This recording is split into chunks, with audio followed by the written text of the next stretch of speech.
Chapter 42. I would have done it unaided. If it had been possible, it wasn't. The practicalities alone made it too hard for one reason. One car to leave at Beachy Head, another to drive us back. Witnesses to fabricate, tracks to cover, evidence to destroy. Even with two of us, it was a struggle. We could have asked Anna for help. We could have told her everything and promised her the world if she'd lied for us, but I didn't want to involve her. Didn't want to make a mess of her life. Though I don't make a mess of my own. Now she's up to her neck in it anyway. She's frightened. I don't like her. But there's no other way. My lies are unraveling, and unless the police backs off, everything we did is going to be splashed across the papers, and I'll be heading for a prison cell if they can find me. I thought I had no choice but to involve someone else. I wish I'd tried harder. If I'd done it alone, I wouldn't have had to put my trust in another person. I wouldn't have had to lie awake at night wondering if secrets were being spilled. If I'd done it alone, I could have kept the money. Chapter 43. Murray woke to the sound of the radio. He opened his eyes and rolled onto his back, blinking at the ceiling until the grit had cleared and he was properly awake. Sarah had fallen asleep on the sofa the previous evening, and although he had known she wouldn't make it upstairs, he was still disappointed to see that her half of the bed was untouched. The radio was loud. Someone was washing their car or doing the garden, and little thought for whatever anyone else in the street wanted to listen to Chris Evans. Murray swung his leg out of bed. The spare room was empty too, the duvet still downstairs on the sofa. Sarah had an appointment at Highfield today. Murray would try and speak to Mr. Chowdhury alone, tell him how Sarah had been over the last day or two. He was halfway down the stairs when he realized the radio was coming from inside the house. In the sitting room, the curtains were drawn and Sarah's duvet was nearly folded on the sofa. From the kitchen, Chris Evans laughed at his own joke. Tosser, play some music. Murray's self lifted. If Sarah was swearing at radio presenters she was listening to, what were they saying? Listening meant stepping out of her own world into someone else's, something she hadn't been doing yesterday or the day before that. No tossers on Radio 4. He joined her in the kitchen. She was still wearing yesterday's clothes, and a faint smell of sweat clung to her. Her grey hair was greasy, and her skin was still dull and tired, but she was awake, upright, making scrambled eggs. What about Nick Robinson? I like Nick Robinson. He's a tosser, though.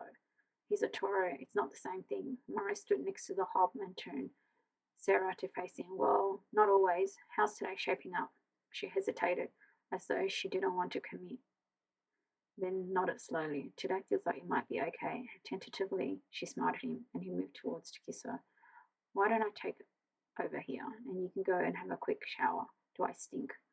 You're a tiny bit fragrant. Mara grinned as Sarah opened her mouth to object before rolling her eyes good-naturedly and headed for the bathroom. Mara was finishing her call when Sarah emerged. He put his mobile in his pocket and took out the 2 plates from the oven, where they had been keeping warm. I don't suppose you feel up to shopping trip, do you? Sarah's face pinched, her lips tightened, even though she tried to be supportive. It'll be busy. Murray gently avoided shopping between Christmas and New Year, and judging from the adverts on TV, the sales were already in full swing. Yes. Do you mind if I stay here? She saw Murray's face and lifted her chin. I don't need babysitting if that's what you're thinking. I'm not going to top myself. Murray tried not to react to the casual reminder of all the time she had indeed attempted suicide. I wasn't thinking that, but he had been. Of course he had been. I'll do it another time. What do you need?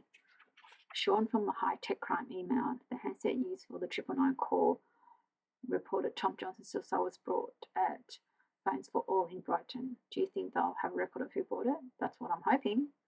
Go. Sarah waved a fully loaded fork in the air. Just think, you could have all this wrapped up before CID even know it's happened.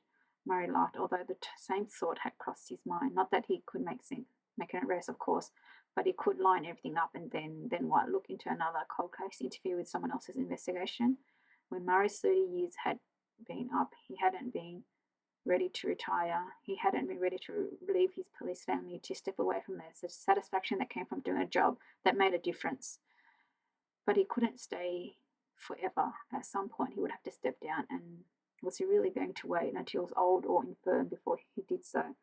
Until he was too decrepit to enjoy the last few years of his life.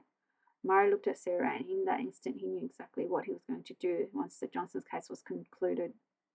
He was going to retire properly this time. Sarah had good days and bad days. Murray didn't want to miss any more of those good ones. Are you sure you'll be all okay? I'll be okay. I'll ring you every half hour. Go. Murray went. In the mobile phone shop, a giant sign suspended from the ceiling advertised the latest Bluetooth speaker, and shoppers poured over the stands, perplexed looks on their faces as they tried to establish the difference between models. Murray walked straight through the middle of the shop and stood next to a rack displaying the latest and most expensive iPhone, knowing this to be the most effective way of summoning assistance. Sure enough, within seconds, a lad barely old enough to leave school appeared at his side. His pale blue shirt was too wide at the shoulders, the trousers creasing into shallow folds above the trainers. His shiny gold name badge read Dylan. Nice, aren't they? He nodded towards the iPhone stand. 5.5-inch screen, wireless charge, OLED display, fully waterproof. Murray was momentarily distracted by the only feature that mattered to someone who had twice let his far less expensive but nevertheless vital phone fall out of his back pocket into the loo. He made himself focus, showing Dylan his police ID. Could I speak to the manager, please? That's me. Murray turned his eye of surprise into one of enthusiasm. Great, right. Well, I'm investigating a purchase made in this store at some point prior to the 18th of May 2016. He looked up, where two prominent cameras pointed at the queue of customers. Another two cameras focused on the entrance to the shop. How long do you retain CCTV footage? 3 months. Some of your lot came in a couple of weeks ago with a load of stolen phones. We could prove they were taken from here, but they were nicked 6 months ago, so there was no CCTV. Pity. Can you trace this purchase on the till to see how the subject paid? Dylan did little to conceal his lack of enthusiasm for this task. We're very busy. He looked at his till. It's the Christmas holidays, he added, as if this might be news to Murray. Murray leaned forward, doing his best impression of a TV cop.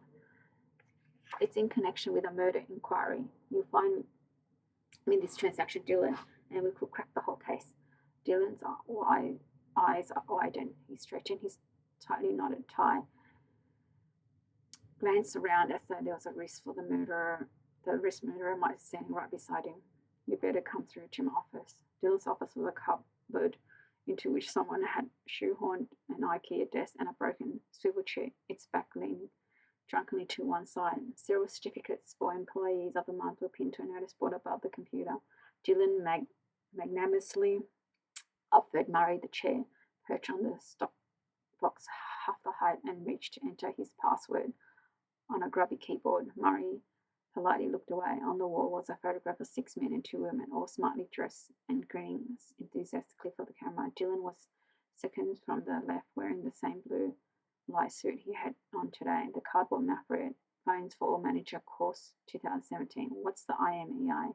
Murray read out the 15-digit serial code that Stan had given to him. Cash, with one word.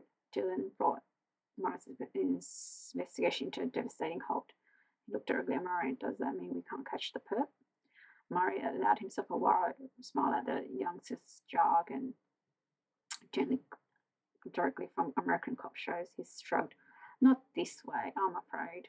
Dylan looked as though he'd been dealt a personal blow. He sighed, then stared at Murray, his mouth slightly open as something occurred to him. Unless he turned back to the screen and tapped deftly on the keyboard, then reached for the mouse and scrolled through the screen. Murray watched, his mind unsure, and whether there was anything else the tech team could do to trace the transaction without the attention of the caller. He had little to go on. Yes, Dylan gave an entirely self-conscious air punch, then swiped his open palm through the air towards Murray. Go on. Go us, he prompted, and Murray raised his own and high-five. Phones for All most enthusiastic manager. Loyalty card, Dylan explained, grinning so widely Murray could see his fillings. Every manager is judged on how many sign-ups they get in store each month. The winner gets a Samsung Galaxy S8. I've won 3 times because I give the prize to the person in my team who flogged the most loyalty cards. That's nice of you. Shit phone Samsungs anyway. My teams are competitive, right? Don't let anyone walk away without us signing up. And your perp, he jabbed the screen, was so no exception. We've got a name and an address. Dylan presented the information with the flourish of a magician, confident of applause. So who is it? Murray leaned forward and to read the screen. Dylan got there first. Anna Johnson. He must have misheard Anna Johnson. Murray read the details with him. Anna Johnson, Oakview, Cleveland Avenue, Eastbourne. Is that our murderer then? Murray opened his mouth, about to say that no, that wasn't their man. That was the victim's daughter, but somehow helpful Dylan had been. He was still a member of the public and as such would need to be kept in the dark a little longer. Could you print this off for me? You've been very helpful. He made a mental note to write to Dylan's boss when all this was over. Perhaps I'll send him something other than I'll get Samsung Galaxy S8. The printout seemed to burn in his pocket. He made his way faster this time through the shopping centre and towards the lanes. Anna Johnson. Anna Johnson bought the phone and used to make the witness call, confirm her father's suicide. Mara was getting more and more confused. Nothing about this case added up. Had Tom Johnson borrowed his daughter's phone for some reason? Sean's digging had confirmed that the fake witness call purported to be Diane Brent Taylor was the first time the handset had been used. Was it credible that Anna had bought the phone for an instant reason and that Tom had taken it the same day, hours before his death? Murray walked back to his car, oblivious to the crowd now. If Tom Johnson didn't go to Beachy Head to commit suicide, why did he go there? To meet someone who was secretly planning to kill him? Murray played out scenarios in his head as he drove home. A clandestine affair uncovered by a jealous husband, a struggle that resulted in Tom's going over the cliff edge. Had the killer used the phone Tom had borrowed from his daughter to make false calls to the police? The lover? Why choose Diane Brent Taylor as an ally? A liar. Murray shook his head impatiently. The killer wouldn't have had a spare SIM card unless Tom's murder was premeditated. And if it was premeditated, the murderer would have acquired their own burner phone, not happen upon a spare one in his victim's pocket. None of it made sense. It was also Murray struggled to pinpoint the word. Stage. That was it. It didn't feel real. If he took the witness call out of the equation, what did he have? A missing person.